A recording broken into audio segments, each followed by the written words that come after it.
Andrade today. He didn't outright deny what Dave Meltzer said, but he did say that Dave Meltzer was not a good journalist. He said, and then he called him some names and stuff like that on Twitter today. It was pretty funny.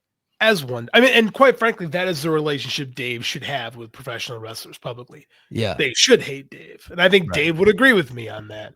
Right? They should push back. Like, we need more of this. God damn it, we need more like real media. Like, that's exactly what it should be. It's like when Dave.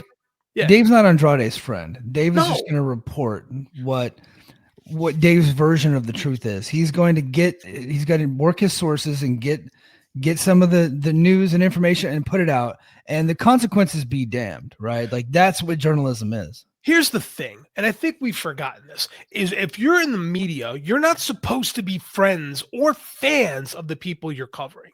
You're supposed to come at this stuff with a straight arrow, right? You're supposed to tell it like it is and not love what you can love the business and stuff like that, but you have to be realistic with it. We have far too many fan journalists, and we have we know fan journalists, and they put their love of company or love of performer above reality a lot of the time. And I think that's dangerous. And I think that, I know people, it's the cool thing to do now to shit on Dave Meltzer, but I think that, and Dave has his own issues like any human being in the world. But the one thing Dave does is he doesn't kiss the ass. No. Unless you're Eddie Gilbert. But no, Dave, I think that's good. I think that whole thing was good.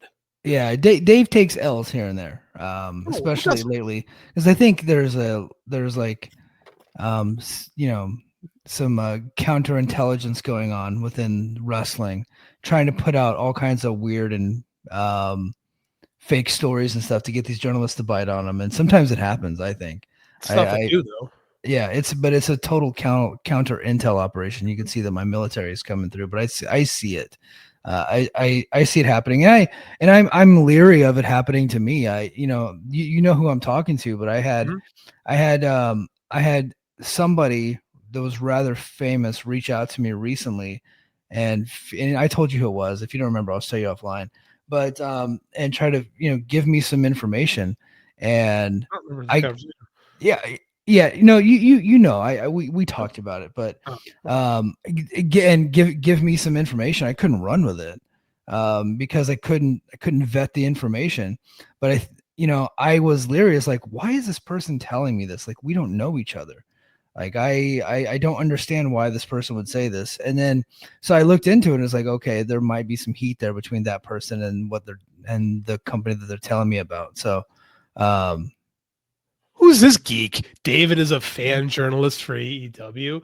Read a fucking book. Well, here's the thing. Here's why Dave gets that label, because AEW when they were created, a lot like they were doing the style that Dave really liked. It was like built upon that style, right? Like it was the New Japan, Ring of Honor, like a few, and then of course Mid-South. It was a fusion of a lot of the styles that Dave Meltzer likes, because Tony Khan grew up reading The Observer, right? And was just a fan of that stuff. So that the entire community of the Wrestling Observer community, which was a big community at one point in time. I don't know how big it is anymore. Like the message board and all that stuff, but a lot of those folks like a similar style, and that's what AEW turned into. So naturally, like, they're having matches designed to get Dave's star ratings. WWE doesn't do that. So now people think that Dave's biased towards AEW when AEW is really doing a style that he really prefers. And it's just one man's opinion. It's his opinion of the match. You know what I mean? Right. And that's the thing, though, is Dave has been that guy since forever.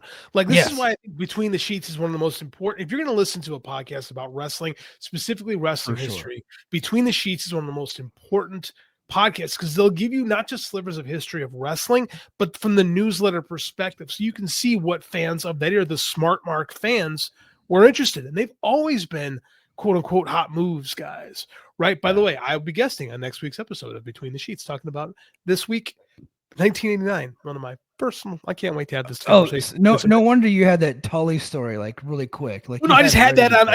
That's why I'm doing this, because that's where my brain works. Yeah. Like, no, that's the thing though, is like Tony Khan and these guys literally made their idea was to create a wrestling program specifically directed at Smart Mark fans, of Yeah. which we are also those fans. Yes. Yes. Like, so Like that is the appeal.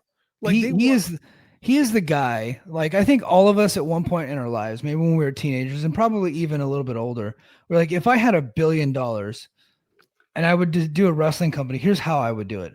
Well, Tony Khan was that guy and was able to do it. Like he just had the resources to be able to do it, and he built a company around Smart Mark fans. Like and I think that's great. And he got away from that for a little bit, but it looks like he's back, right? And I, And you and probably I were it on might even be to the detriment of his company at sometimes. But I don't know, maybe, but I think that at the same, we have spoken ad nauseum that when AEW isn't trying to be the Smart Mark promotion, they hurt themselves. And I hear people yeah, tell me, well, they have to be more like WWE to grow.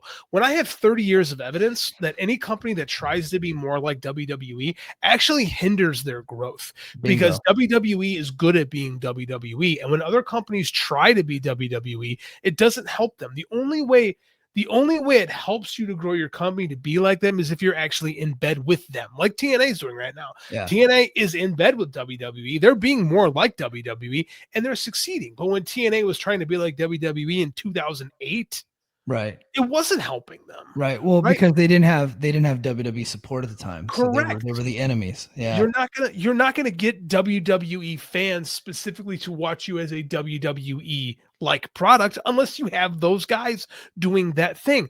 If you're gonna be the challenger brand, you have to be different. And Yeah. people, and I'm gonna save this argument too for those guys because I've heard them say it.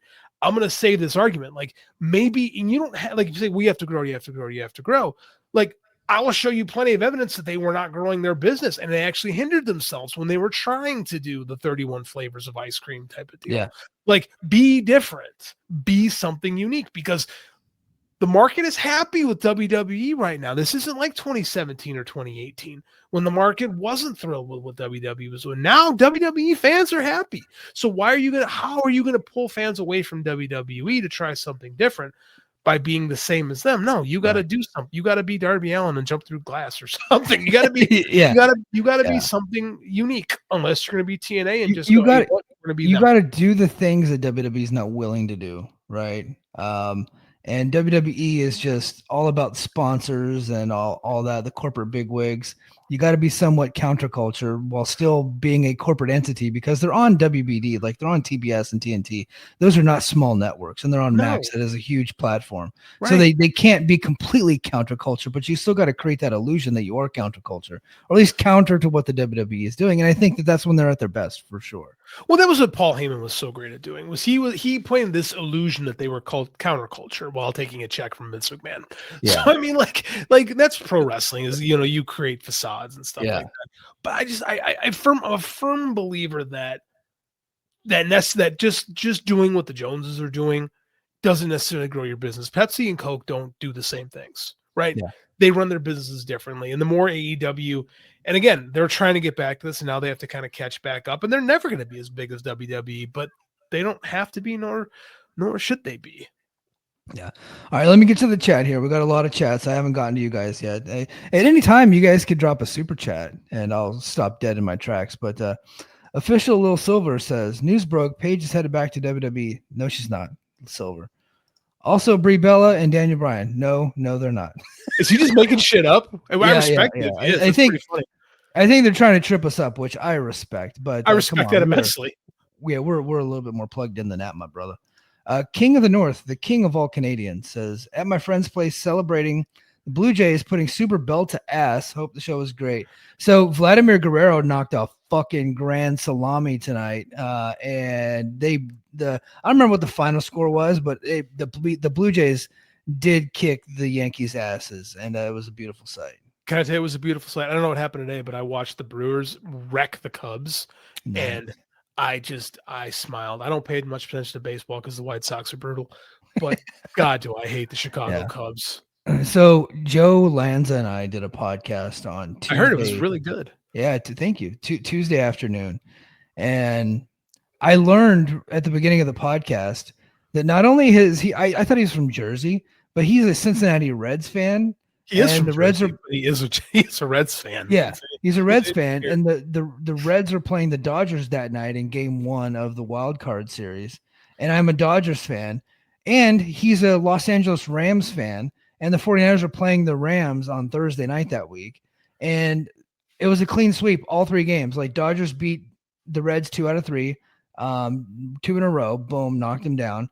And then the 49ers in one of the best games of the year defeated, and it was like it went to almost goddamn midnight, by the way, because it went to overtime. Goddamn. Defeated the 49ers. So I haven't gotten a DM from Joe in a while. I get the feeling he's never let me back on this podcast. So I think that was it for me. Oh shit, that's Yeah. funny.